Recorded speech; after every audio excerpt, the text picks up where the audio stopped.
Hello guys, welcome to our YouTube channel, and today we are going to learn how to add passkey on Uber. So let's get started. So if you want to add a passkey on your Uber app, what you can do is just open up your Uber, and after opening up your Uber, in the bottom right you can find account option. Just tap on account and then tap on settings. After tapping on settings, now you have to tap on your account, which is on the top, and after tapping on your account you can find this top option which says security.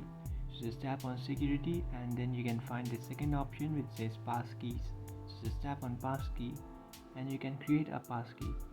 So there are three types of passkey: your face unlocker, your fingerprint, and then your device pin or pattern.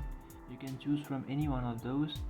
So just tap on create passkey and then tap on continue.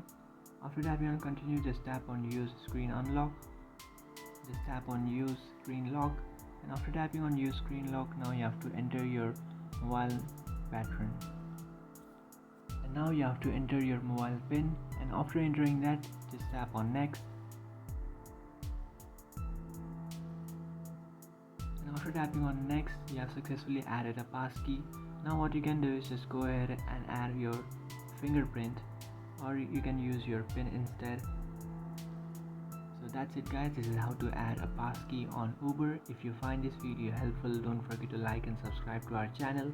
If you have any doubts, feel free to comment below. Thanks for watching.